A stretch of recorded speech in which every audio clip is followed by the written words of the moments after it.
ఇవాల్టి వార్తలు వాస్తవాల్లో మనతో ఉన్నారు బీఆర్ఎస్ పార్టీ సీనియర్ నాయకులు గోసుల శ్రీనివాస్ యాదవ్ గారు, అలాగే రాజకీయ విశ్లేషకులు శ్రీశైల్ రెడ్డి గారు. గుడ్ మార్నింగ్ అండి, వెల్కమ్ టు వార్తలు వాస్తవాలు. ఇసుక సునీత విలియమ్స్ క్షేమంగా భూమికి చేరుకున్నారు. ఫ్లోరిడా సముద్ర జలాల్లో క్షేమంగా వారి విమానం ల్యాండ్ అయింది. సో ఇవాళ భారత కాలమాన ప్రకారం ఉదయం 3:27 క్షేమంగా ల్యాండ్ అయ్యారు. దాదాపు 9 నెలలుగా అంతరిక్షంలో ఉన్నారు. అంతరిక్షంలో చిన్న సాంకేతిక సమస్యలతో అక్కడ 9 నెలలు చిక్కున్నటువంటి సునీత విలియమ్స్ ఇవాళ చాలా క్షేమంగా భూమికి చేరుకోవడంతో అందరూ కూడా మొత్తం యావత్ భూ ప్రపంచం అంతా ఆమెకి గ్రాండ్ వెల్కమ్ పలికింది. రైట్, శ్రీనివాస్ యాదవ్ గారు ఒక మాట వారి గురించి. సార్ అంటే చాలా మంచి విషయము, ఎందుకంటే ప్రపంచంలో టెక్నాలజీ చాలా సాంకేతికంగా ముందుకు పోతున్న దశలో ఫ్లోరిడా సముద్ర తీరాన్ని అంటే పసిఫిక్ ఓషన్ అది.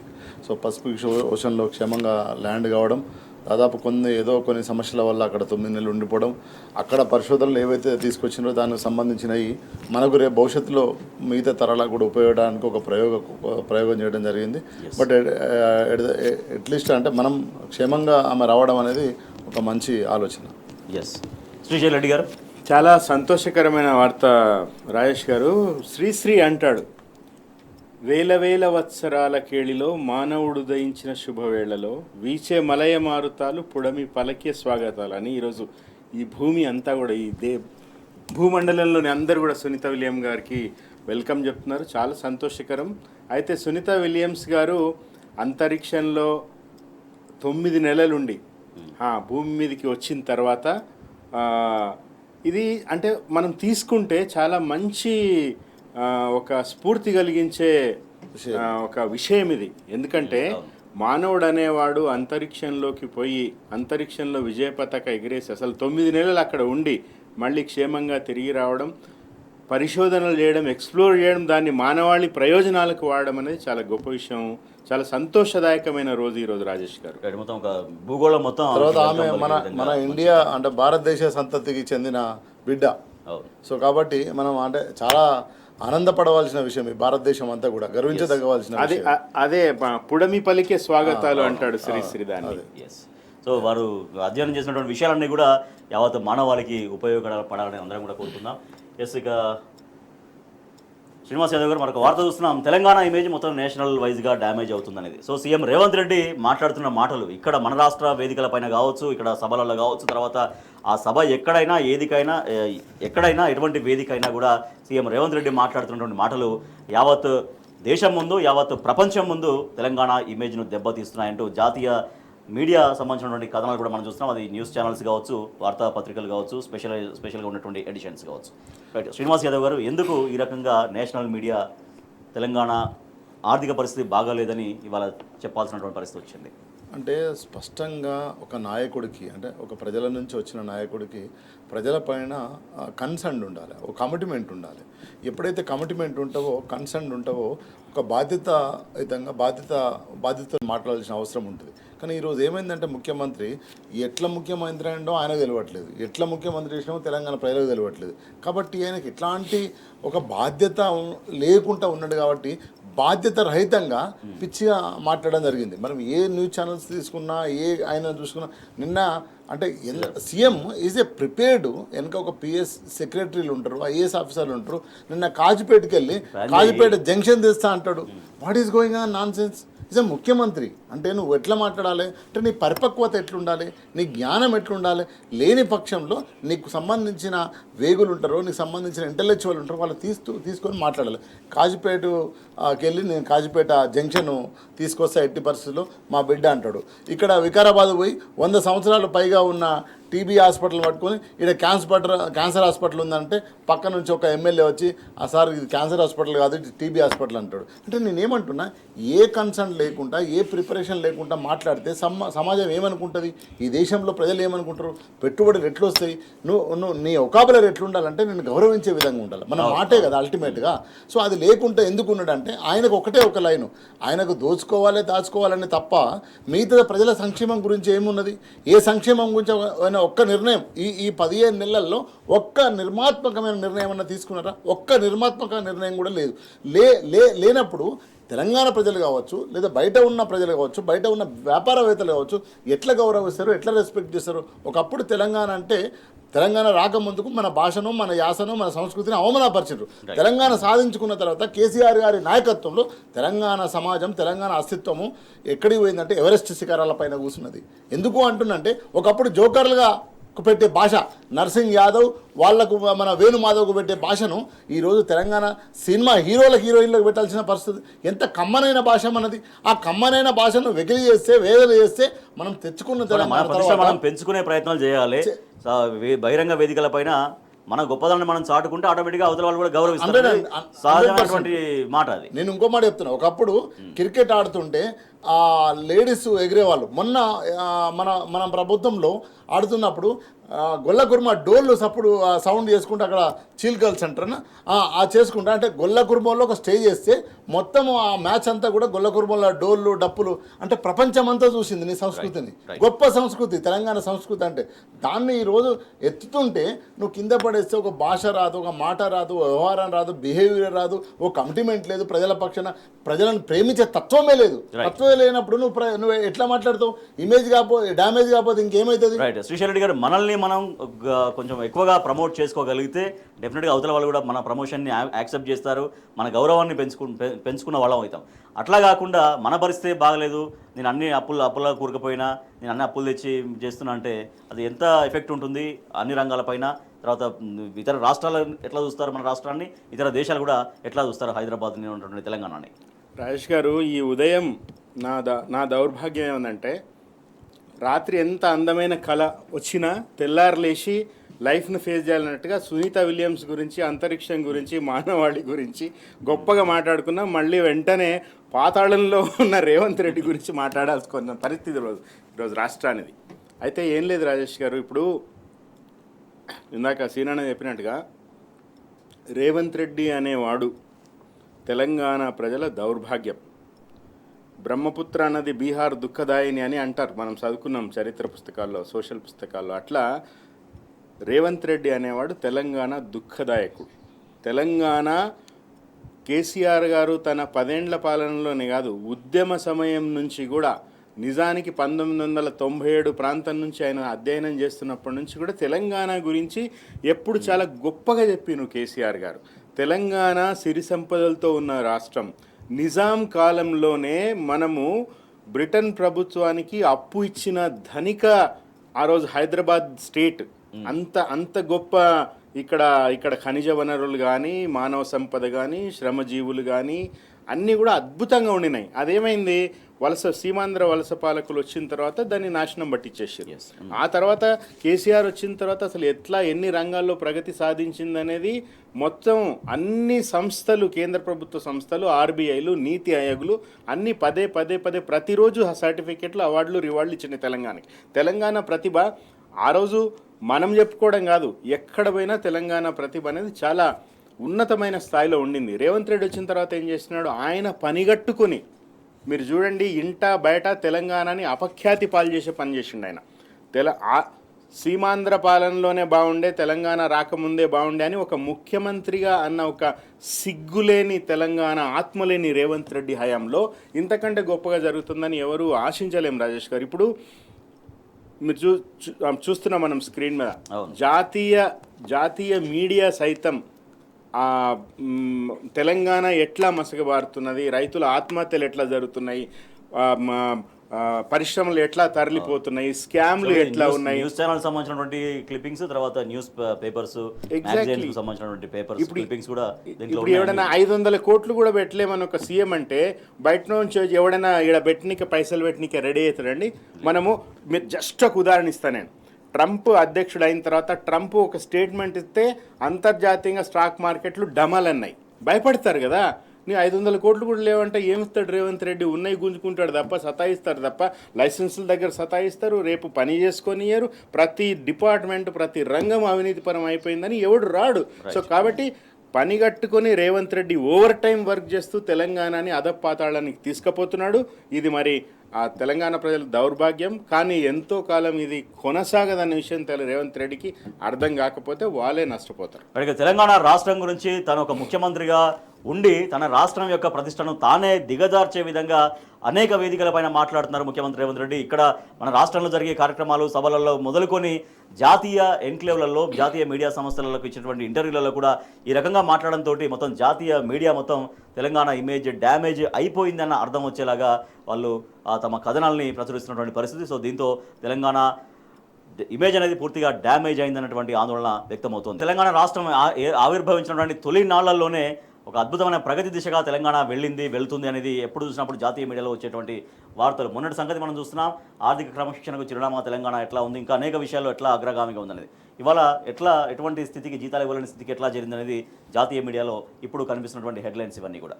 రైట్, శ్రీనివాస్ యాదవ్ గారు, మనం మాట్లాడుతున్నట్టుగా ఒకనాడు జాతీయ మీడియా అదే ప్రశంసలు కురిపించింది తెలంగాణ పైన. ఇవాళ జాతీయ మీడియా ఒక ప్రశ్నార్థకంగా తెలంగాణ భవిష్యత్తు ప్రశ్నార్థకంగా మారే విధంగా ఉన్నటువంటి కథనాల్ని మనం చూస్తున్నాం. సో దీనికి కారణం ముఖ్యమంత్రి రేవంత్ రెడ్డి వ్యాఖ్యలు, తర్వాత ఒక ప్రణాళిక లేమి, ఇవన్నీ కూడా ఎట్లా చెప్పుకోవచ్చు? స్పష్టంగా మనకు ఒక ఇంటర్వ్యూని మనం కోడ్ చేసి అర్థమవుతుంది. అన్నగారు కూడా తెలుసు, రాజ్దీప్తో ఒక ఇంటర్వ్యూ జరిగింది కేసీఆర్ ఇండియా టుడే కాంక్లేవ్లో సార్ చేశాడు అప్పుడు. సో ఆయన అన్నాడు, చాలా ప్రశ్నలు వేసిన తర్వాత మీకు కొత్త స్టేటు మీకు పరిపాలిస్తుందా, గొర్రెలు ఇస్తున్నావు నువ్వు, అక్కడ లయను గొర్రెలు కొట్లాడితే ఏది గెలుస్తుంది అని ఆయన అడుగుతాడు. సో రాజ్దీప్, లయను గొర్రెలు కొట్టడు కాదు, ఎవరు డబ్బులు ఎక్కువ సంపాదిస్తారు అనేది అల్టిమేట్గా నేను గొర్రెలను ఇచ్చే డబ్బులు సంపాదిస్తాను అని చెప్పిండు స్పష్టంగా.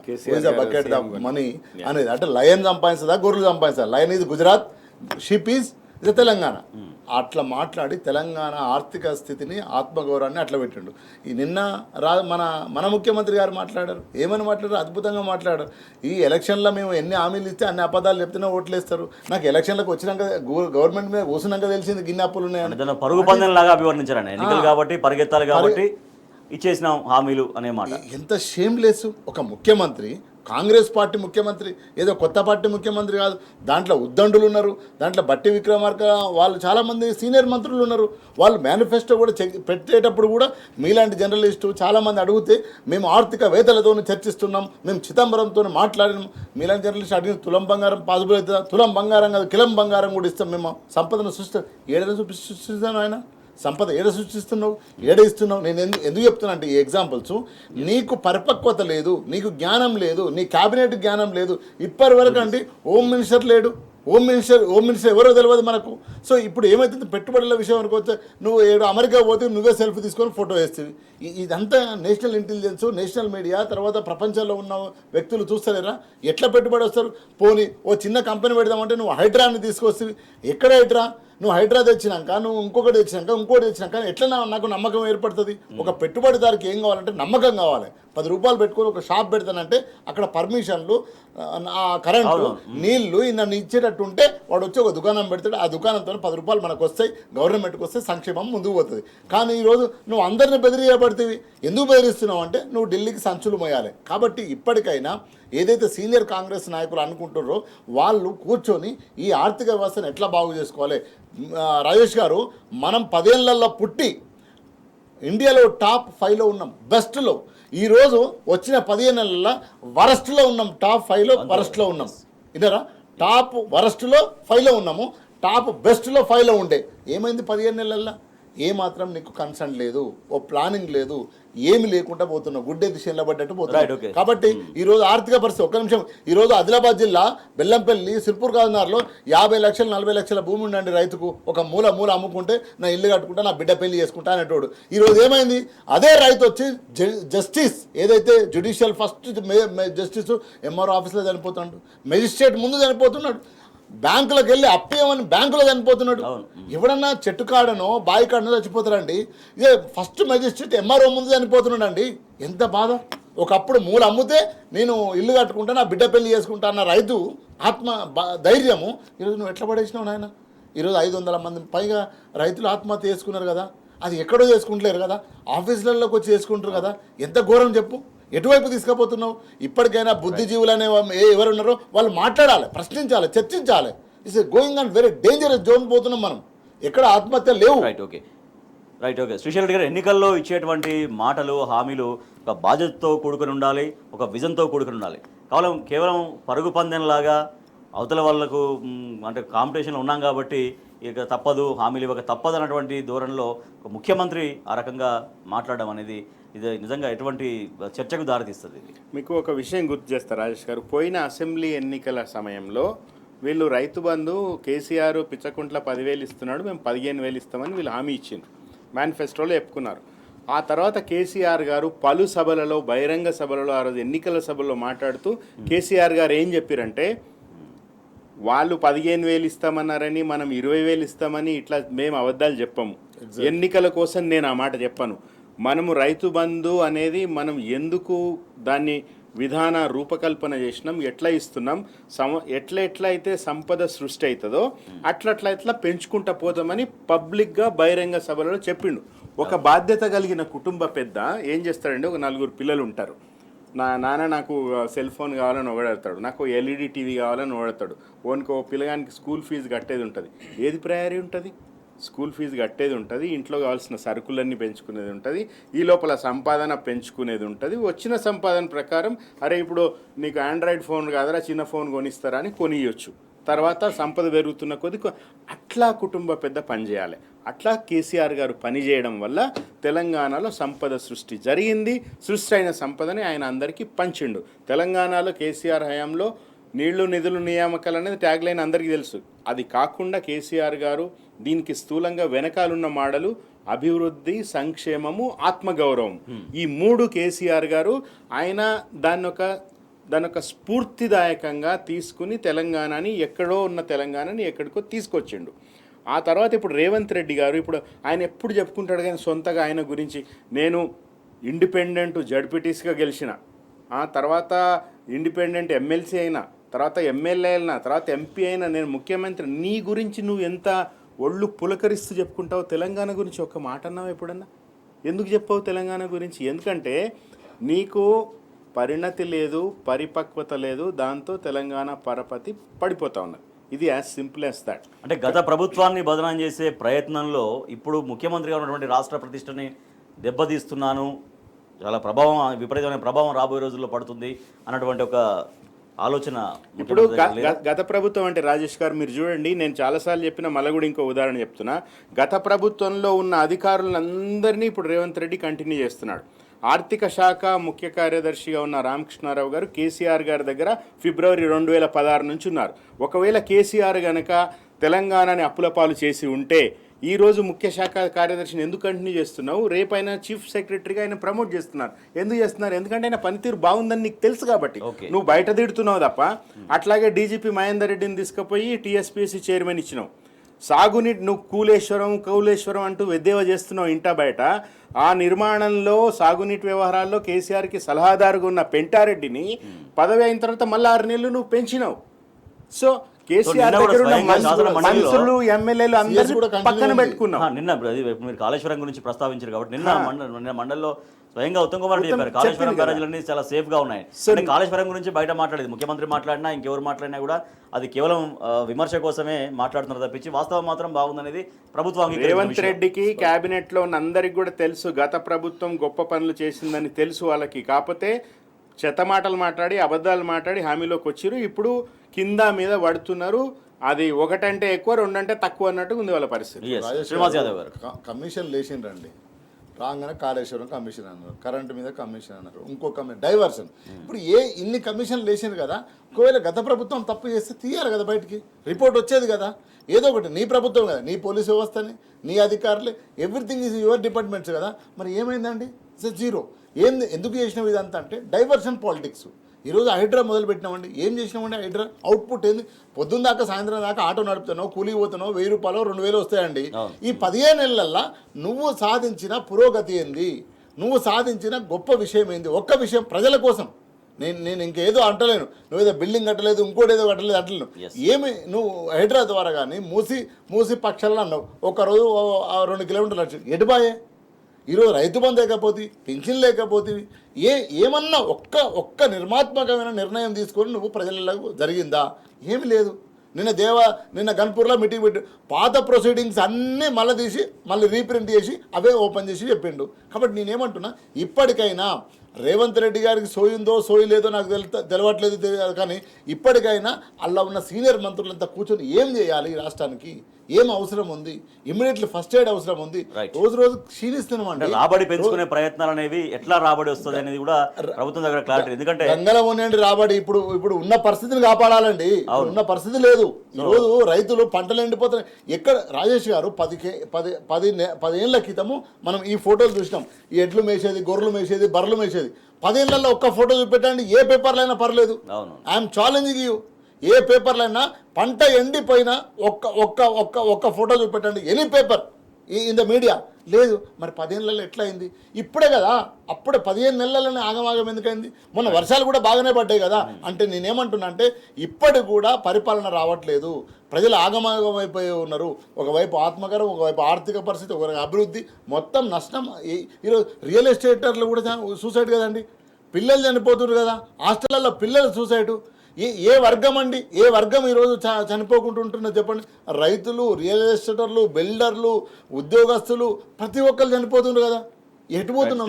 ముఖ్యమైన రంగాలు కుదేలవుతున్న పరిస్థితి, పెట్టుకున్నటువంటి టార్గెట్లో కనీసం దగ్గర దాకా కాదు కదా, సగానికంటే కొంచెం ఎక్కువగా మాత్రమే గెయిన్ అవుతున్న పరిస్థితి. సో మన రిజిస్ట్రేషన్ల శాఖ లక్ష్యం 18,229 కోట్లు పెట్టుకుంటే కేవలం 10,313 కోట్లు మాత్రమే, 50% కంటే కొద్దిగా ఎక్కువ మాత్రమే గెయిన్ మనం సాధించగలిగింది. సో అనుకున్న లక్ష్యాలను చేరుకోవడంలో కూడా ఎందుకు ఈ వైఫల్యం? ఇప్పుడు ఎందుకంటే ప్రతి దాని మీద, ప్రతి శాఖ మీద ముఖ్యమంత్రి, క్యాబినెట్లు, ఎవరికి పోర్ట్ఫోలియో వాళ్ళు రెగ్యులర్గా రివ్యూలు చేయాలి, అధికారులకి సూచనలు ఇవ్వాలి. అధికారులు కూడా ఏం చేస్తారంటే రాజేష్ గారు, పైన ఎట్లాంటి నాయకుడు ఉన్నాడు, ఎట్లాంటి దార్శనికుడు ఉంది, ఎట్లాంటి డైరెక్షన్ ఇస్తున్నాడు చూసి దాన్ని బట్టి అధికారులు కూడా నడుచుకుంటారు. సో ఇది ఒక ప్రణాళికలు ఉండాలి. మీకు ఒక సింపుల్ ఉదాహరణ చెప్తా. ఇది నరేంద్ర మోడీ ప్రభుత్వందే కానీ బట్ చెప్పాల్సిన విషయం కాబట్టి చెప్తున్నా. ఇప్పుడు ఎండాకాలం వస్తున్నది, విపరీతంగా ఏసీలు వాడతారు, పవర్ కన్జంప్షన్ పెరిగి సెట్ బ్యాక్ గ్రిడ్లు ఫెయిల్ కావద్దని వాళ్ళు నెల ముందే మొత్తం ఏసీ మ్యానుఫ్యాక్చరర్లను పిలిచి మీరు 5 స్టార్ ఏసీలు మాత్రమే చేయండి, అంతకంటే తక్కువ అన్నీ తీసేసేయండి, బ్రాండ్ అంబాసిడర్ సినిమా యాక్టర్లని పెట్టుకుని పాత ఏసీలు వాడొద్దని అడ్వర్టైజ్మెంట్లు వేయండి. ఇంత ప్రణాళిక ఉంటుందండి. అది చేసిరు వాళ్ళు. అది బీజేపీ ప్రభుత్వం, నరేంద్ర మోడీ ప్రభుత్వం అయినా చెప్పాల్సిన విషయం కాబట్టి చెప్తున్నా నేను. అంటే ఎవరికైనా కూడా ఒక గొప్ప దార్శనికత ఉండాలి. అది లేకపోవడం వల్ల ఈరోజు మొత్తం అన్ని రంగాలు కూడా కుదేలైపోయినాయి.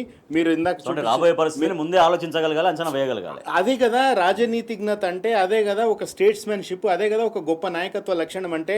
నేను సీఎం అయినా సాల్ నా జీవితానికి అంటే ఎట్లయినావు, ఎందుకైనావు, వచ్చి ఏం చేస్తున్నావు, అది కదా ముఖ్యం. ఎవడైనా అవుతాడు సీఎం డెమోక్రసీలో, అది కాదు కదా.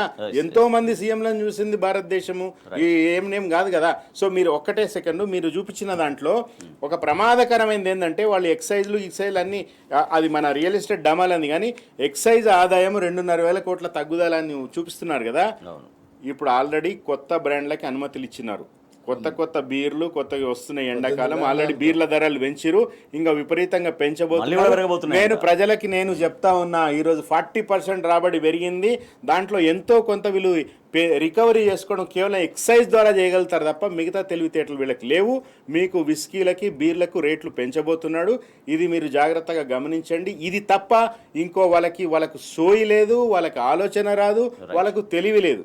సో ఇంకా దారుణంగా తెలంగాణ రాబడి పడిపోయే ప్రమాదం చాలా తీవ్రంగా ఉన్నది. గట్టిగా తెలంగాణ ఇమేజ్ డ్యామేజ్ అయ్యే విధంగా ముఖ్యమంత్రి రేవంత్ రెడ్డి అనేక సభల్లో, అనేక వేదికలు మాట్లాడుతున్నారు. దాంతోపాటుగా ఆర్థికాన్ని ఎట్లా కొనసాగించాలి, ఎట్లా మెయింటైన్ చేయాలి, ఎట్లా స్థిరత్వానికి తీసుకురావాలనేది, తర్వాత సొంత రాబడి ఎట్లా పెంచుకోవాలనేది ప్రభుత్వం దగ్గర ప్రణాళిక లేకపోవడంతో పెట్టుకున్న లక్ష్యాన్ని కూడా చేరుకోవట్లేదు. దాదాపుగా 40%కు రాబడి పడిపోయినటువంటి ఆందోళనకర పరిస్థితిని అంటూ అందరూ కూడా ఆందోళన వ్యక్తం చేస్తున్నారు. ఎస్సీ వర్గీకరణకు నిన్న ఆమోదం తెలిపింది శాసనసభ. మొత్తం శాసనసభలో బిల్లు ఏకగ్రీవంగా ఆమోదం లభించింది. సో ఇప్పుడు ఈ బిల్లు ప్రకారం ఇప్పటిదాకా ఎస్సీలకు అమలవుతున్నటువంటి 15% రిజర్వేషన్ సంబంధించి దాంట్లో 3 గ్రూపులుగా విభజించి గ్రూప్ ఏలోని 15 ఉపకులాలకు 1%, గ్రూప్ బిలోని 18 ఉపకులాలకు 9%, తర్వాత సి గ్రూప్లోని 26 ఉపకులాలకు 5% చొప్పున మొత్తం ఈ రకంగా ఇప్పటి నుంచి రిజర్వేషన్లు అమలు అయ్యే అవకాశం ఉంది.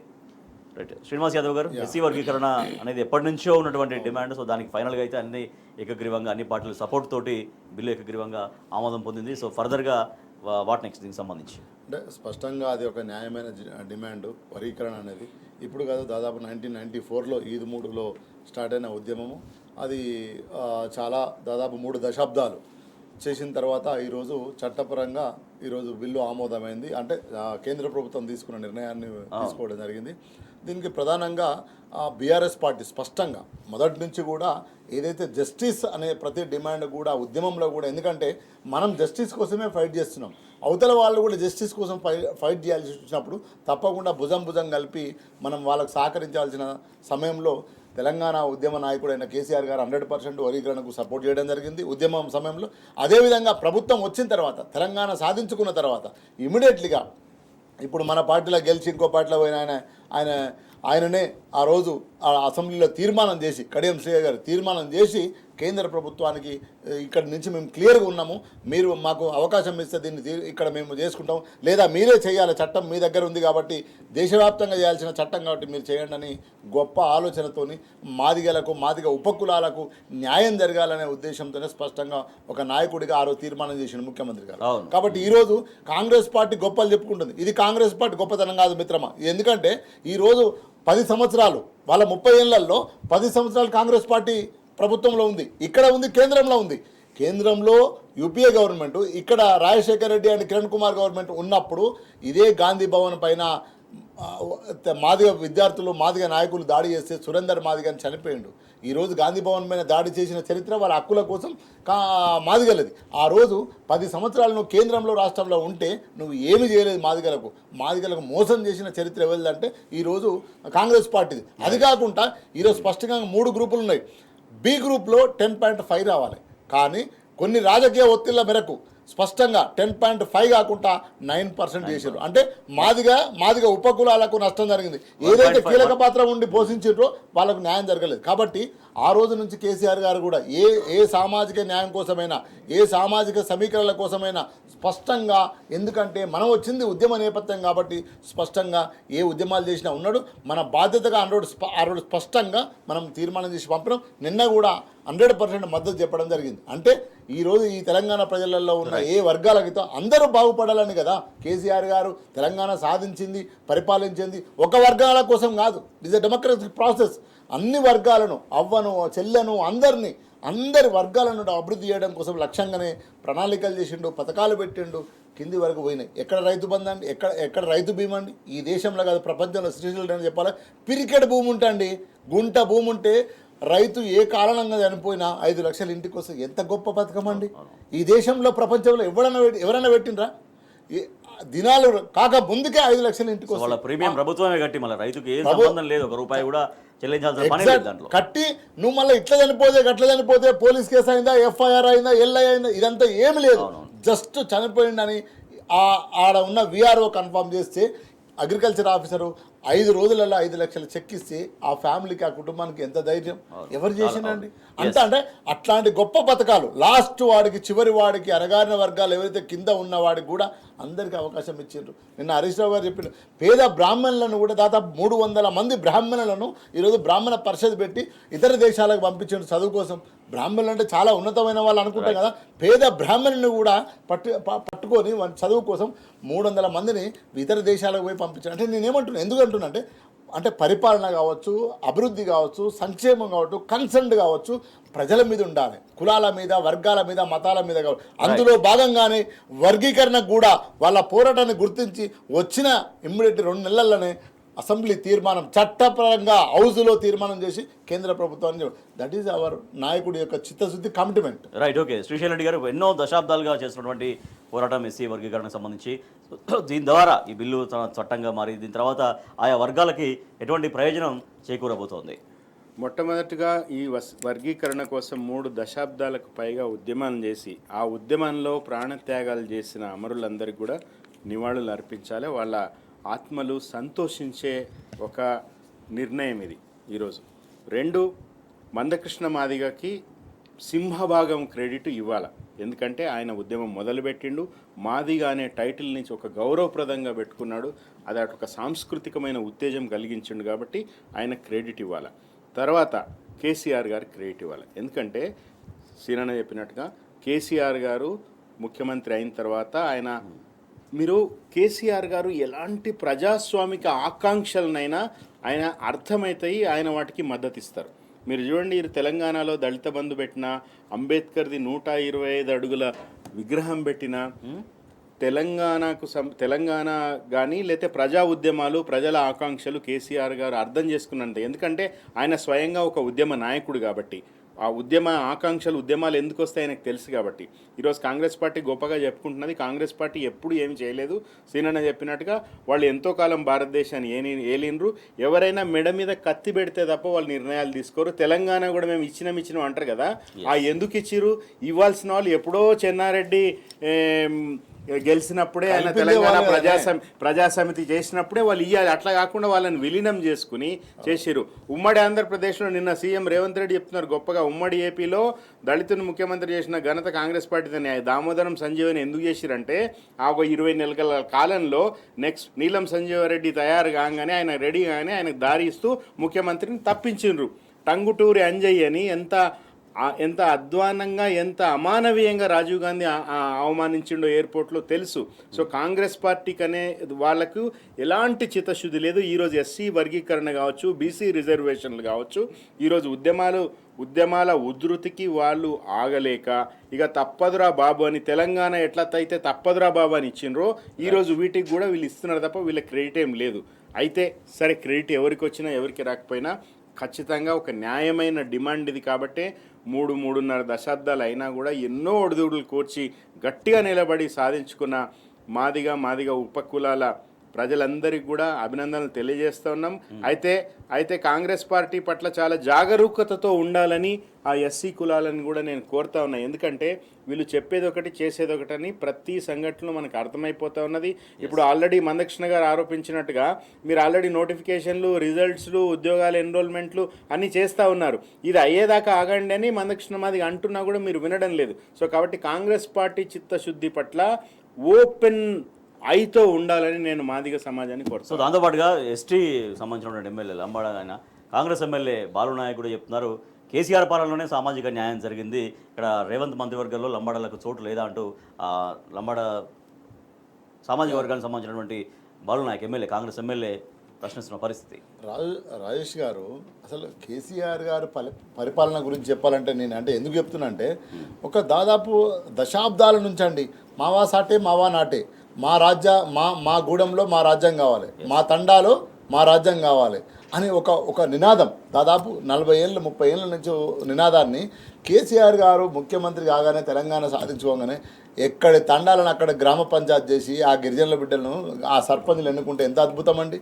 మా గ్రామంలో మా రాజ్యమే, మా తెలంగాణలో మా రాజ్యమే ఏ నినాదంతోనైతే తెలంగాణ సాధించుకున్నామో అదే స్ఫూర్తితోని, అదే కమిట్మెంట్తోని చిన్న తండాలు 200-100 ఇంట్లో ఉన్న తండాలకు కూడా పక్క ఊరికి పోయి సర్పంచ్ దగ్గరికి పోవాలన్నా, పక్క ఊరికి పోయి ఇంకో దానికి పోవాలన్నా అది కాకుండా వాళ్ళ రాజ్యాన్ని తండాలను గ్రామ పంచాయతీలు చేసినారు. ఎవరు చేసినట్టు ఈ దేశంలో ఒక్కసారి చెప్పండి. ఈరోజు అంటే ఎంత గొప్ప ఆలోచన ఉంటే చేయాలి. ఎన్నో రోజుల నుంచి వస్తున్న డిమాండు. మరి గతంలో ప్రభుత్వాలు లేవా? గతంలో ముఖ్యమంత్రులు లేరా? ఏ ముఖ్యమంత్రి కూడా లంబాడులను గౌరవించలే, ఏ ముఖ్యమంత్రి కూడా గోండులను చెంచులను గౌరవించలే. కానీ మన నాయకుడు, అధినాయకుడు వచ్చుడుతోనే ఆ గ్రామాలకు స్వతంత్రం ఇచ్చిండు, స్వరాజ్యాన్ని ఇచ్చిండు. మీకు వచ్చిన డబ్బులు మీరే రోడ్లు వేసుకోండి, మీకు వచ్చిన డబ్బులు మీరే మంచిగా స్కూల్ కట్టుకోండి అంటే నేనేమంటున్నా అంటే ఇంత ఆలోచన కాబట్టి ఈరోజు అద్భుతంగా ఆ రోజు ఆ నిర్ణయాలు తీసుకున్నాం. ఈరోజు ఎవరికండి గౌరవాలు ఎక్కడున్నాయి? ఇక్కడ ఏ కులాన్ని గౌరవిస్తాడండి? ఏ మతాన్ని గౌరవిస్తాడు? ఏ ప్రజలను గౌరవిస్తాడు? ఎందుకంటే ఆయన ప్రజలను ప్రేమించిన ముఖ్యమంత్రి కాదు, పైసలను ప్రేమించి వచ్చిన ముఖ్యమంత్రి. కాబట్టి 39 సార్లు ఢిల్లీ పోయిండు. అది మనం దృష్టిలో పెట్టుకోవాలి. కాబట్టి ఈ ముఖ్యమంత్రికి, ఈ ప్రభుత్వానికి ప్రజల పైన కన్సర్న్ లేదు. ఇంకోటి శ్రీశైల్ రెడ్డి అన్న చెప్పిండు స్పష్టంగా, ఒకవేళ మీరే ఉన్నారు ఎప్పుడో కదా సామాజిక వర్గాలకు న్యాయం చేయాలి కదా, ఎందుకు చేయాలి? మరి నువ్వు దళితులనే ముఖ్యమంత్రి చేసిన అంటున్నావు కదా, మరి నువ్వు ఇన్ని రోజులు పరిపాలించినావు, ఎస్సీ వర్గీకరణ ఎందుకు చేయలేదు? బీసీల జనాభా లెక్కలు లేవు. ఈ దేశంలో ఎక్కువ శాతం పరిపాలించింది కాంగ్రెస్ పార్టీ. నా లెక్కలు లేవండి. ఈరోజు కుక్క లెక్కలు అనండి, ఒక్క నిమిషం. కుక్క లెక్కలు ఇప్పుడు బిల్లు చేసినామంటారు కదా, ఇప్పటికి కూడా నేను ఛాలెంజ్ చేస్తున్నా టీ న్యూస్ ద్వారా వాళ్ళని చెప్పమనండి. హౌస్లోళ్ళు ఎంతమంది ఉన్నారు, కమ్మరోళ్ళు ఎంతమంది ఉన్నారు, కుమ్మరోళ్ళు ఎంతమంది ఉన్నారు, ఇప్పటివరకు లెక్క చెప్పలే, ఇంకా లెక్క చెప్పలేదు అంటున్నా నేను. ఎందుకు లెక్క చెప్పలే? నువ్వు దేశాన్ని పరిపాలించినావు, నా లెక్క చెప్పకుండా ఈరోజు కూడా నువ్వు లెక్క చెప్పలేదు. ఈరోజు బీసీ బిల్లు, అందుగురించి బీసీ బిల్లుకు మద్దతు ఇస్తూనే నువ్వు టేబుల్ చేయాలి, ఇంతవరకు చెప్పాలా బయటికి. సో నీకు ఏమాత్రం ఈ ప్రజలపైన కన్సర్న్ లేదు, కమిట్మెంట్ లేదు. ఓన్లీ నీకు ఉన్నది ఒకటే ఒక కమిట్మెంట్, కన్సర్న్ పైసల మీద, బ్యాగుల మీద కమిట్మెంట్. అందుగురించి స్వయంగా కాంగ్రెస్ ఎమ్మెల్యే మాట్లాడుతున్న మాటలు, కాంగ్రెస్ సర్కార్ ఏర్పడి 15 నెలల మంత్రివర్గంలో లంబడ వాళ్ళు లేరు. తర్వాత ఏమన్నానండి, కేసీఆర్ హయాంలో సామాజిక న్యాయం జరిగింది, మా సామాజిక వర్గానికి కేసీఆర్ ఎక్కడ అన్యాయం చేయలేదు, అయినా కూడా కాంగ్రెస్కు లంబాడీలు ఓట్లు వేశారు అంటూ ఆయన స్వయంగా పేర్కొన్నటువంటి మాట. ఈరోజు కాంగ్రెస్ ప్రభుత్వంలో ఉన్న దాదాపు అందరు మంత్రులు, రేవంత్ రెడ్డికి భేషజం వచ్చి, రేవంత్ రెడ్డికి కేసీఆర్ అంటే ఒక పర్సనల్ పగ ఉండి ఆయన మంచిగా మాట్లాడలేడు. కానీ కాంగ్రెస్ ప్రభుత్వంలో ఉన్న ప్రతి మంత్రి, కాంగ్రెస్ పార్టీలో ఉన్న ప్రతి ఎమ్మెల్యే ఏదో ఒక సందర్భంలో హౌస్లో కూడా నిన్న యాదగిరి గుట్ట గురించి అందరూ గొప్పగా మాట్లాడారు. మండలి చైర్మన్ మాట్లాడిండు, రాజగోపాల్ రెడ్డి మాట్లాడిండు, ప్రతి ఒక్క కొండా సురేఖ మాట్లాడింది, ప్రతి ఒక్కరు మాట్లాడుతున్నారు. సో కేసీఆర్ పాలనని వేలు చూపే ఎవరు కూడా లేరండి. అంటే రాజకీయాల కోసం ఏదైనా మాట్లాడతారు, కానీ ఇప్పుడు ఆయన మాట్లాడిండు సామాజిక న్యాయం అనేది కేసీఆర్ పెద్దపీట వేసిరు. ఇంతకుముందు మనం మాట్లాడిన వర్గీకరణ గురించి ఎట్లయితే మాట్లాడుకున్నామో, లంబాడాలకు సంబంధించి కూడా తండాలన్నీ కూడా పంచాయతీలు చేసిన ఎందుకు చేసిండంటే, నేను ఒకటే చెప్తున్నా, కేసీఆర్ ప్రతి నిర్ణయం కూడా ప్రజల ఆకాంక్షలకు అనుగుణంగా ఉంటుంది. ప్రజల ఆకాంక్షలు, సమూహాల ఆకాంక్షలు అవి ప్రజాస్వామికంగా ఉన్నాయా లేదా అని ఆయన చూస్తారు. ప్రజాస్వామికంగా ఉంటే రెండో మాట ఉండదుగా, ఖచ్చితంగా మద్దతు ఇస్తారు, దన్నుగా నిలుస్తారు, తనకి అవకాశం ఉన్న చోట్ల ఇంప్లిమెంట్ చేస్తారు. సో కాబట్టే ఈరోజు ఎవరైనా కూడా కేసీఆర్ని పొగడాల్సింది రెండో మాటలేదు దాంట్లో. గత బీఆర్ఎస్ ప్రభుత్వ హయాంలోనే సామాజిక న్యాయం జరిగింది, అన్ని వర్గాలకు సమ ప్రాధాన్యం లభించింది అంటూ స్వయంగా కాంగ్రెస్ ఎమ్మెల్యే బాలు నాయక్ కామెంట్స్ చేశారు. సో మంత్రివర్గంలో లంబాడీలకు చోటు లేదా అంటూ ఆయన ప్రశ్నించారు. సామాజిక న్యాయం కేసీఆర్ హయాంలోనే జరిగింది, దాంట్లో లంబాడీలు కూడా ఆ సామాజిక న్యాయంలో ఫలితాన్ని పొందగలిగారంటూ ఆయన స్వయంగా పేర్కొన్నారు. ఇవాళనే రాష్ట్ర బడ్జెట్ ప్రవేశపెట్టబడబోతోంది. అసెంబ్లీలో డిప్యూటీ సీఎం ఆర్థిక మంత్రి భట్టి విక్రమార్క, మండలిలో మంత్రి శ్రీధరబాబు బడ్జెట్ని ప్రవేశపెట్టబోతున్నారు. సో 3,10,000 కోట్ల బడ్జెట్ని రాష్ట్ర ప్రభుత్వం తీసుకురాబోతున్నట్టుగా సమాచారం తెలుస్తోంది. సో వ్యవసాయ శాఖకు మాత్రం కేటాయింపులు తక్కువగా, వ్యవసాయ రంగానికి తక్కువగా ఉండే అవకాశం ఉన్నట్టుగా మనం ఒక అంచనా అయితే వినిపిస్తోంది. బట్ చూడాలి ఎట్లా ఉంటుందో రాష్ట్ర బడ్జెట్ అనేది. శ్రీనివాస్ యాదవ్ గారు, ఎటువంటి అంచనాలని, బడ్జెట్ ఏ స్థాయిలో వస్తుందనుకుంటున్నారు, ఎటువంటి కేటాయింపులు జరుగుతాయనుకుంటున్నారు, ఏ రంగాలకు కేటాయింపులు జరగాలి యాక్చువల్గా కూడా? అంటే బడ్జెట్ స్పష్టంగా అండి 3 స్థానాలలో ఉంటుంది. అంటే ఒకటి ఎలకేషను, రెండోది కంప్లీట్గా ఇవ్వడం, తర్వాత మూడోది ఇంప్లిమెంటేషన్ జరగాలి. సో ఈ మూడిట్లో జరిగితే మాత్రమే కిందికి లబ్ధి జరిగినట్టు. అంతే ఏదో మనం పేపర్ల మీద రాసుకొని ఈరోజు అసెంబ్లీలో అంచనాలకు ఎంత వస్తుంది, మేము ఇంత పెడతామని చెప్పుకొని, నిన్న మన సీతక్క గారు మాట్లాడుతుండ్రు, ఇంకా మేము హామీలు ఇవ్వడానికి 3 సంవత్సరాలు ఉంది, ఇప్పుడే హామీలేమో 100 రోజులన్నీ వాళ్ళే పెట్టుకున్నారు స్పష్టంగా. సో కాబట్టి నేనేమంటున్నా అంటే బడ్జెట్ ఎంత వీళ్ళు నెంబర్లలో గేమ్ చూపించినా కూడా మనకు స్పష్టంగా కొత్త పింఛన్లు ఇప్పుడు లేవు, ఇంకా 3.5 సంవత్సరాలు ఉన్నాయి అని వాళ్ళే చెప్తున్నారు, మనం చెప్పడం కాదు. అంటే ఒక మంత్రి చెప్తున్నారు.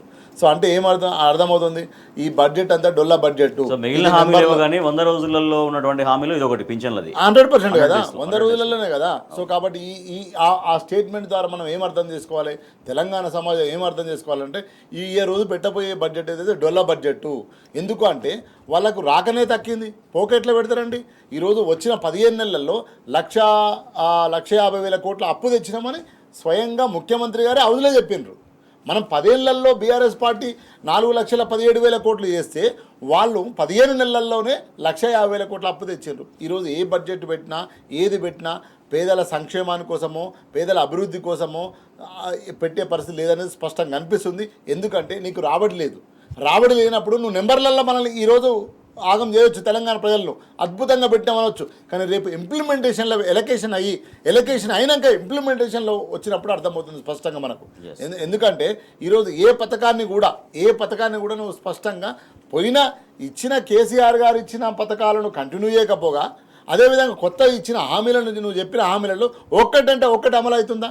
తులం బంగారం అమలు అవుతుందా, మా చెల్లెళ్ళకు 2500 అమలు అవుతుందా, లేదా మా మా మా అవ్వలకు 4000 పింఛన్ అమలు అవుతుందా, మా రైతులకు రైతు భరోసా అన్నావు, రైతు బీమా అమలు అవుతుందా, రైతు బీమా కట్టినావా, ఏది కట్టినావు నువ్వు, ఏది ఇవ్వలే. కాబట్టి ఈరోజు ఏదైతే పెట్టబోయే బడ్జెట్ ఉన్నా మొత్తం తప్పుల తడక ఈ ప్రజలను అవగాహన లేకుండా ఆగం చేసే ప్రయత్నం చేస్తుంది తప్ప ఈ బడ్జెట్ ద్వారా ఎట్లాంటిది లేదు. ఎందుకంటే ఈరోజు ఒక ఇంతకుముందు శ్రీశైల్ రెడ్డి అన్న మాట్లాడారు, డ్రగ్ మీద ఎవడన్నా ఆదాయం కోరుకుంటున్నా అండి?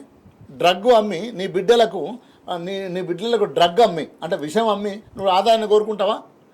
ఎటు పోతున్నాం మనం అంటే దీన్ని బట్టే నీకు అర్థమవుతుంది. కొత్త బ్రాండ్లకు పర్మిషన్ ఇచ్చి ఈ తెలంగాణ ప్రజలకు నువ్వు డ్రగ్ అమ్మి ఆ డ్రగ్ ద్వారా వచ్చిన ఆదాయాన్ని నేను సంక్షేమానికి వస్తా అంటున్నావు. ఈరోజు రియల్ ఎస్టేట్ కుందేలు అయిపోయింది. ఈరోజు బిల్డర్లు లేదు, రిజిస్ట్రేషన్లు తగ్గిపోయినాయి. 15,000 కోట్ల నుంచి 12,000 కోట్ల 10,000 కోట్లకు రిజిస్ట్రేషన్ ఆదాయం తగ్గింది. ఎక్కడి నుంచి పెడతావు అంటే నేను ఏం చెప్తున్నా అంటే పూర్తిగా మొత్తం మళ్ళీ అప్పులపైనే ఆధారపడే బడ్జెట్ అప్పులు కూడా రావండి. మీరు అన్నట్టుగా రాబడి తగ్గిపోయింది, తర్వాత ఆదాయాన్ని పెంచుకునే మార్గాలు ఇప్పుడు ప్రభుత్వం దగ్గర కనిపించకపోవడంతో మరి ఇప్పుడు 3 లక్షల కోట్ల భారీ బడ్జెట్ తీసుకొచ్చే అవకాశం ఉన్న నేపథ్యంలో మరి మీరు చెప్తున్నట్టుగా ఎట్లా కేటాయింపులు, ఎట్లా రాబడి, ఎట్లా ఖర్చు, ఎట్లా అనేది ఓన్లీ పేపర్ మీదనే నెంబరింగ్ గేమ్ చూపిస్తారు ఈరోజు. అందుకే నేను 3 దశలలో ఉంటుందని చెప్పిన. నెంబరింగ్ మీదనే గేమ్ చూపిస్తారు. తెలంగాణ ప్రజలు ఈరోజు ఆహా ఊహా అనుకునేటట్టు చూపిస్తారు. కానీ ఇంప్లిమెంటేషన్లోకి వెళ్ళాక, ఎలకేషన్ వెళ్ళాక జీరో ఉంటుంది. ఎందుకు జీరో ఉంటుంది అంటే రైతు బంధు ఇస్తామన్నారు కదా, రైతు భరోసా ఇస్తా అన్నావు కదా, నువ్వే కదా మొన్న 100 రోజులలో చెప్తా అన్నావు కదా. ఏమైంది 100 రోజులలో? ఏం చేయలే కదా. కాబట్టి ఈరోజు ఇచ్చే ఏవి కూడా ఇంప్లిమెంటేషన్ చేసే పరిస్థితులు లేవు. జీతాలకు పైసలు లేని పరిస్థితుల్లో ఈరోజు రాష్ట్ర ప్రభుత్వం ముందుకు పోతుంది. కాబట్టి ఇదంతా కూడా ఈరోజు ప్రజెంటేషన్, ఈరోజు పెట్టే బడ్జెట్ ఏది ఉందో తప్పుల తడకలతో పెట్టే బడ్జెటే. నెంబరింగ్ గేమింగ్ చేస్తే తప్ప నిజాలుగా పెట్టే పరిస్థితి లేదు. హైడ్రా ద్వారా ఏమైందంటే రియల్ ఎస్టేట్లే నువ్వే చెప్తున్నావు కదా ఆదాయం తగ్గిపోయిందని. మరి ఎట్లా పెడతావు నువ్వు ఎట్లా పంచుతావు చెప్పు నాకు. శ్రీశైల్ రెడ్డి అని ఒక మాట చెప్పిండు. కేసీఆర్ గారు ఏం చెప్పిండ్రు? పెంచుకుంటా పోతాం, 500 పెంచుకుంటా పోతాం, అంతేనా? పెంచుకుంటా పోతాం అన్నాడు. ఎందుకు? 10 సంవత్సరాలు పరిపాలించిన ఒక నాయుడు, ఒక తండ్రిగా నేను 500 పెంచుతా బిడ్డ, ఒక్కసారి ఇయ్యలేని బిడ్డ, పరిస్థితి బాగాలేదు, మనకు స్లోగా పోదామని చెప్పిండు. కానీ నువ్వేం చెప్పినావు? డబుల్ చేస్తా, 2 లక్షల రుణమాఫీ, తులం బంగారం, స్కూటీలు వచ్చిందేనా? ఒక రాజ్దీప్ అనే ఒక ఇంటర్వ్యూ ఒక సీనియర్ జర్నలిస్ట్, నేషనల్ జర్నలిస్ట్ అంటే పరుగు పందెంలో ఉన్నాం కాబట్టి మేము అబద్ధాలు చెప్పినామని చెప్తాం. ఎక్కడ ఇప్పుడు మన బడ్జెట్లో ఎట్లా నమ్మాలి? కాబట్టి ఈ నెంబరింగ్ గేమ్ ఆడబోతున్నారు, తెలంగాణ ప్రజలు చూస్తారు. శ్రీశైల్ రెడ్డి గారు పేపర్ల మీద 3 లక్షలు కాదు 4 లక్షల బడ్జెట్ కూడా చదవచ్చు, కేటాయింపులు ఎన్ని చేసినామని. కానీ ఫైనల్గా ఆ కేటాయింపులు ఎట్లా అందుతున్నాయి, ఎట్లా ఖర్చు చేస్తున్నారు, అది ఇంపార్టెంట్. సో ఇప్పటిదాకా గత 15 నెలల కాలంలో ఈ ప్రభుత్వ పరిపాలన ఉన్నటువంటి అనుభవం దృష్ట్యా సో ఈ బడ్జెట్లో ఎంత భారీ బడ్జెట్ పెంచి చూపించినా కూడా ఫైనల్గా కేటాయింపులు, ఖర్చులు ఆ విషయంలో ప్రణాళిక ఎట్లా ఉండాల్సినటువంటి అవసరం ఉంది. దేనిపైన ఆధారపడే అవకాశం ఉంది. ఇప్పుడు ఇద్దాము చేద్దాము అనుకున్నప్పుడు కదా ఆలోచన, ఇచ్చేది లేదు సచ్చేది లేదు. సో కాబట్టి 3,10,000 కోట్లు కాదు, మీరు అన్నట్టుగా 4 లక్షలు పెడతారు, 40 లక్షల కోట్లు పెడతారు. వాళ్ళకి బాధ్యతనా బరువా ఏం లేదు కదా. ఇప్పుడు మనం స్క్రీన్ మీద చూస్తున్నాము, రాబడి పన్ను రూపంలో రావాల్సిన ఆదాయం 50,000 కోట్లు తగ్గింది ఆల్రెడీ. ముఖ్యమంత్రి స్వయంగా నిన్న ఏమన్నాడు? 500 కోట్ల రూపాయలు కూడా మౌలిక వసతులు కల్పించడానికి నా దగ్గర లేవు ప్రభుత్వంలో అన్నాడు. నువ్వే చెప్తున్నావు కదా పైసలు లేవు, ఆదాయం తగ్గిపోతున్నది. 3,10,000 కోట్ల రూపాయల బడ్జెట్ నువ్వు ఎట్లా పెడతావు, పెట్టి ఏం చేస్తావు అన్నది రాబోయే రోజులు 6 నెలల్లోనే తెలిసిపోతుంది. సో వీళ్ళ ప్రధానంగా అంటే దీంట్లో సమాజం గమనించాల్సింది ఏంటంటే, ఈ పెంచుకోవడానికి వీళ్ళు ఏం చేస్తారంటే భూములు అమ్ముతారు, వేలాలు వేస్తారు, మద్యం రేట్లు పెంచుతారు, ఈ ప్రజల నుంచి ముక్కు పిండి వసూలు చేస్తారు. పోనీ వసూలు చేసిన వచ్చిన పైసలు కేసీఆర్ గారిలాగా ప్రణాళిక ప్రకారం పద్ధతి ప్రకారం ప్రజల మీద ఖర్చు చేస్తారా? లేదు.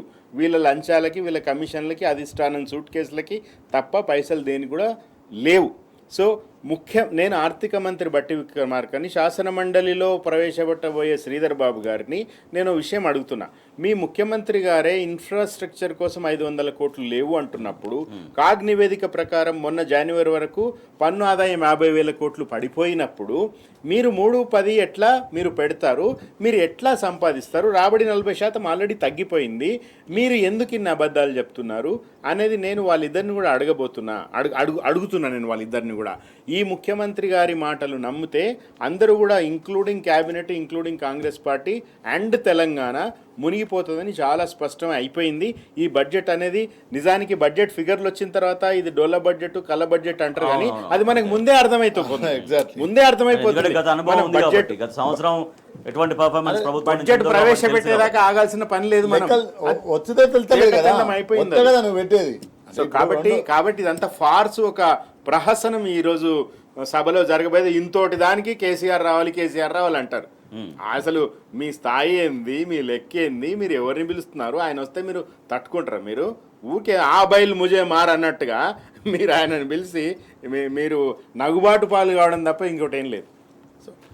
కాబట్టి అంటే ఇప్పుడు మనకు అన్న చెప్పినట్టు ఏంటంటే ఈ రోజు నీకు వచ్చే రాబడే తెలుస్తలేదు. అంటే మనకే అర్థమవుతుంది ఈ రోజు రూపాయలు లేదని నువ్వే చెప్తున్నావు. నేనే అన్న చెప్పినట్టు 500 కోట్లు పెట్టలే, నువ్వు 310 పెట్టి ఏం చేయదలుచుకున్నావు? జస్ట్ నెంబరింగ్ ఏం చేయదలుచుకున్నావు? ఈ రోజు నెంబర్లో పెట్టేసరికి ఆహా 3 లక్షల కోట్ల 10 లక్షల అనగా అబ్బాబ్బా ఇంత డబ్బు మనకు వచ్చేస్తుంది అని అనుకో అనే ఫీల్ కల్పిస్తున్నాడు ఈరోజు. కానీ రేపటి నుంచి ఎల్లుండి నుంచి నువ్వు ఇవ్వాలి కదా, కిందికి దించాలి కదా.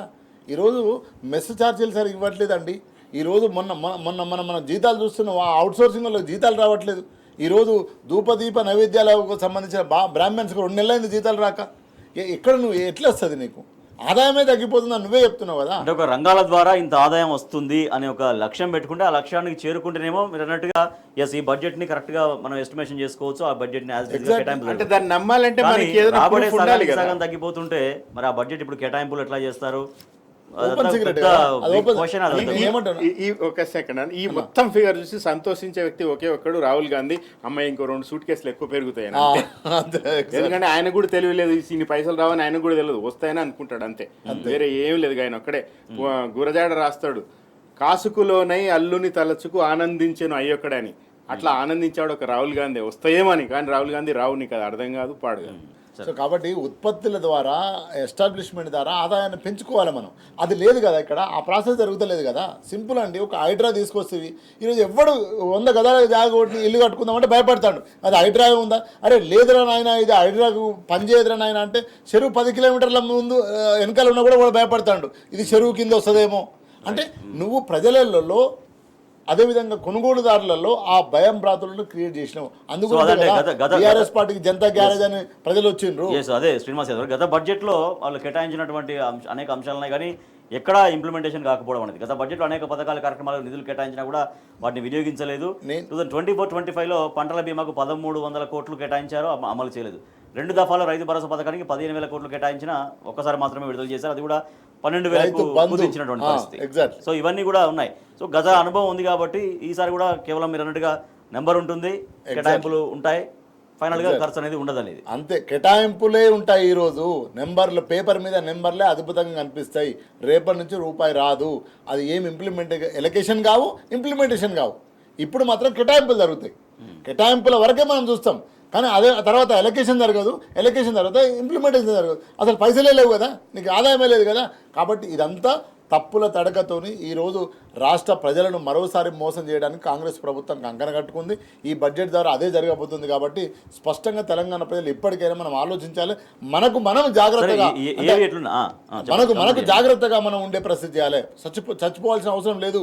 మళ్ళీ మన అధినాయకుడు వస్తాడు, మళ్ళీ అద్భుతమైన మనం మళ్ళీ మూల అమ్ముతే కూడా మళ్ళీ బిడ్డ పెళ్లి చేసుకోవచ్చు, మనం బంగారం లాంటి బంగ్లా కట్టుకోవచ్చు అనే రోజులు వస్తాయి. ధైర్యంతో ఉండాలి, భయపడాల్సిన అవసరం లేదు. తెలంగాణ ప్రజలకు మనం అనుకున్న నాయకుడు వస్తే అద్భుతంగా పరిపాలన జరుగుతుంది. కానీ ఈ బడ్జెట్ మాత్రం మోసం బడ్జెట్, అన్ని తప్పుడు తడక బడ్జెట్. రైట్ శ్రీశైల్ రెడ్డి గారు. సో మనం ఒక వార్త కూడా చూస్తున్నాం, మన కర్మ ఏమి చేయాలి, 400 ఎకరాల్లో చెట్లు కొట్టేశారు. సెంట్రల్ యూనివర్సిటీ భూముల వేలం పైన దర్శకుడు నాగశ్విని ఆయన కూడా ఒక అభ్యంతరం వ్యక్తం చేశారు. ఆయన కూడా క్వశ్చన్ రైజ్ చేశారు. నేను ఇందాక చెప్పినండి, ఇప్పుడు భూములు అమ్ముతారని. అవును, మీరు ఈ పైసలు కావాలంటే భూములు అమ్మాల్సిన పరిస్థితి ఉంది. సో ఆ నాగశ్విని చెప్పింది కూడా అదే. ఇప్పుడు ఎవరో మన ఈ చర్చ చూస్తున్న ఎవరో మిత్రుడు హరిప్రకాష్ అంటే ఆయన ఎవరో కూడా నాకు తెలియదు, మెసేజ్ పెట్టిండు, తెలంగాణని మొత్తం నాశనం చేస్తున్నాయి, అన్ని పార్టీలు కలిసి నాశనం చేస్తున్నాయి, బీఆర్ఎస్కి తప్ప ఇంకొకరి తెలంగాణ ఆత్మ లేదు అనేది చాలా స్పష్టంగా ఈరోజు ప్రేక్షకులు కూడా సమాజంలో ఉన్న మెంబర్ ఆఫ్ ది సొసైటీస్ కూడా చెప్తున్నారు. సో కాబట్టి ఏంటంటే చాలా స్పష్టంగా మీరు ఎన్ని గారడీలు చేసినా, ఎన్ని మాయమాటలు చెప్పినా కూడా అది సాధ్యం కాదనేది అర్థమైపోయింది. రాజేష్, ఇవాళ రాష్ట్ర అసెంబ్లీకి బడ్జెట్ రాబోతోంది. రాష్ట్ర బడ్జెట్ మొత్తం 3,10,000 కోట్లతో బడ్జెట్ రాబోతున్నట్టుగా అంచనా వస్తుంది. కానీ కేవలం ఇది కాగితాలకే పరిమితం అయ్యే అవకాశం ఉంది. ఎందుకంటే గత బడ్జెట్లో అనేక కేటాయింపులు జరిగినా కూడా ఫైనల్గా ఏమీ వాటిని ఖర్చు చేయలేదు, ఎటువంటి ఫలితాలు చూపెట్టలేదు. కాబట్టి కేవలం పేపర్ పైన ఉండే బడ్జెటే తప్పించి ఇంప్లిమెంటేషన్ అనేది కష్టం. ఎందుకంటే రాబడి పూర్తిగా తగ్గిపోవడం, ఆర్థిక రంగాన్ని స్థిరత్వం చేసుకోవడంలో ప్రభుత్వం వైఫల్యం చెందడం ఇవన్నీ ఉన్నాయి. కాబట్టి బడ్జెట్ కేవలం పేపర్ బడ్జెట్గానే మిగిలిపోయే అవకాశం ఉందన్నటువంటి ఆందోళన బడ్జెట్ పెట్టక ముందు నుంచే వ్యక్తమవుతున్న పరిస్థితి. Thank you so much Srishail Reddy garu. Thank you so much Gosula Srinivas Yadav garu. ఇది వాటి వార్తలు వాస్తవాలు. చూస్తూనే ఉండండి టీ న్యూస్.